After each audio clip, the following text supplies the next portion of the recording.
You know, my wife gets to watch me tell jokes. Your wife has to watch you get punched in the face.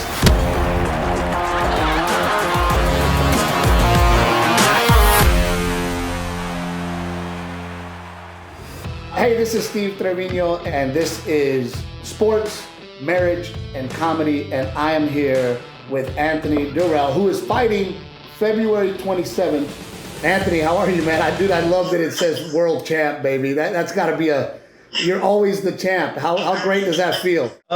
It feels good. It was just an accomplishment I set as a kid, man, and I accomplished it. So it feels good to do something that you set your mind to, especially as a kid. No, look, man, I know the feeling. You know, me as a kid, I always wanted to be a stand-up comedian, and sometimes I wake up and I can't believe that this is my life. Yeah, you got the good job, man. It's hard over here. You get to make people laugh, man. Sometimes I make people cry and mad. They call them punchlines, but I don't get punched in the face, that's for sure. Yeah. I noticed that when you fight, the two things I noticed is, I don't know if I could fight you, get beat, and then watch you do a backflip. That would probably hurt my soul. But the other thing that I noticed that you do is with your tattoos. You know, you've got a tattoo of, if I'm correct, your mom and your grandma. Yeah. And were they a big part of, you know, your heart, your soul? Now, I know you were trained by your grandfather, but he's on me too. So I got a whole family tree on my back. My brothers and sisters, my grandfather's on my back. My mom is on my shoulder, and my grandma is on my wrist. Man, everybody in our family plays a part. We are a tightly, man. My grandma absolutely plays a big part. She calls me before the fight in the locker room. Every fight, it never fails. Every fight, she calls to pray for me, and I get my motivation from my mom, my grandfather, just everybody in our family, man. We're so tight and knit and close, man, that I don't think we can be broken. The nickname the dog really makes me feel like the reason you picked the dog is because you have a fight like a dog. People just say I have no chill. I'm coming to get you just like a dog would. And it just stuck with me throughout the pros, and it just never changed, man.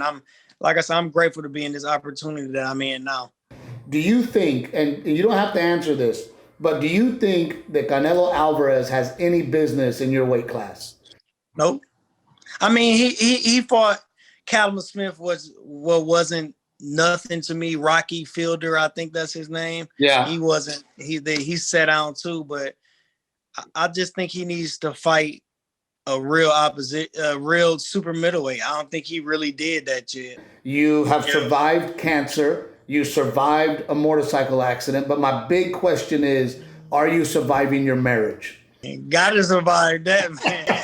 My wife is by my side the whole time. I think that's the toughest battle, you know, making your wife happy. You know, my wife gets to watch me tell jokes. Your wife has to watch you get punched in the face. How does that affect the relationship? How does it affect your life day to day? That's what I'm saying. It's tough, man. You know, when I'm getting hit, it feel like she getting hit probably. But, you know, I don't think it's, you know, because you say you tell jokes, but sometimes them jokes can hurt. You know, your wife might take offense to that. So. Sometimes I get home and she's like, "Why did you say that?" And I'm like, "Oh, here we go. Here we go." Yeah. But then now you have these 3 kids, 2 twins. How much of that psychologically goes into your mind when you're training and you're deciding to go back in the ring?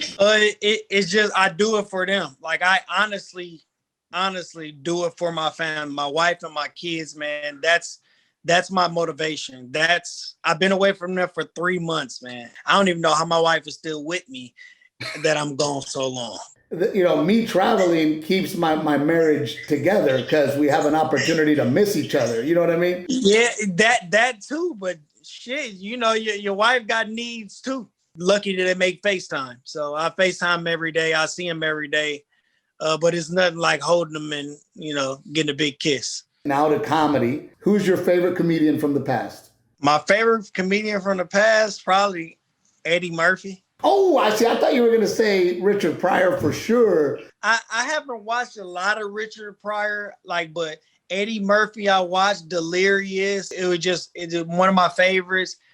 But like right now, my favorite comedian, you got Kevin Hart, who's really, really there right now. You got Mike Epps, who's still there. It's a lot of people. Even Russell Peters, he's there. Like, and I don't think I can really just pick one. But I think Eddie Murphy is just like the guy. Oh, yeah, me too. But he got it from Richard Pryor. Like, he got it from them guys before him. With that being said, we will be watching you February 27th. We will be rooting for you, man. I'm going to see the dog come out. I want to see that backflip at the end of the fight. Thank you. I appreciate you having me on the show, man. Thank you.